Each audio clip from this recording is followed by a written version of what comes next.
Robotics स्टुडिओमुळे विद्यार्थ्यांची सर्जनशीलता वाढणार. शालेय शिक्षण मंत्री दादाजी भुसे. जिल्हा परिषदच्या दाभाडी शाळेत रोबोटिक्स अँड AI स्टुडिओचं उद्घाटन.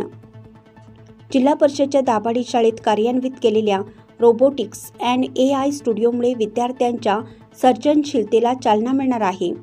प्रत्येक तालुका स्तरावर अशा प्रकारची लॅब कार्यान्वित करून नाशिक जिल्हा परिषदने राबवलेला सुपर 50 उपक्रम राज्यात राबवण्यात येईल, असे प्रतिपादन राज्याचे शालेय शिक्षण मंत्री दादाजी भुसे यांनी केलं.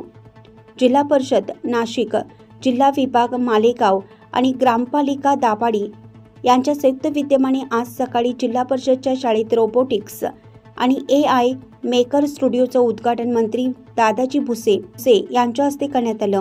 त्यावेळी ते बोलत होते.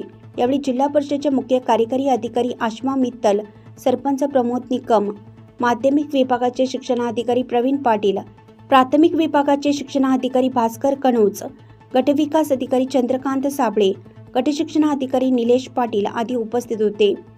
मंत्री श्री भुसे म्हणाले, प्रत्येक विद्यार्थ्यामध्ये जिज्ञासा असते. अशा लॅबमुळे विद्यार्थी संशोधनाकडे वळू शकतील. त्याचबरोबर विद्यार्थ्यांच्या विचारशक्तीला कृतिशीलतेची जोड मिळणार आहे. राज्यात सुपर 15 उपक्रम राबवण्याबरोबरच क्रीडा प्रबोधिनीच्या माध्यमातून विद्यार्थ्यांना कौशल्य विकसित करण्याची संधी देण्यात येईल. या लॅबच्या पाहणीसाठी तालुक्यातील जिल्हा परिषद शाळेचे विद्यार्थी भेट देतील.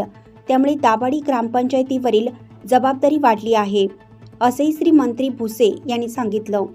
श्रीमती मित्तल म्हणाल्या, राज्य शासनाने 2047 मध्ये विकसित महाराष्ट्राचे लक्ष्य निश्चित केलं आहे. शालेय शिक्षण मंत्री महोदय यांच्या मार्गदर्शनाखाली तयार केलेली ही लॅब उपयुक्त ठरणार आहे.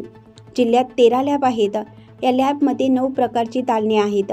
विशेष करून यात भविष्याचे नियोजन लक्षात घेऊन AI बद्दल माहिती देण्यात आली आहे. ग्रामीण भागातील विविध विषय सोडवण्यासाठी या लॅब उपयुक्त ठरणार आहेत, असेही त्यांनी सांगितलं. नाशिक लक्ष्य न्यूज ब्युरो रिपोर्ट नाशिक.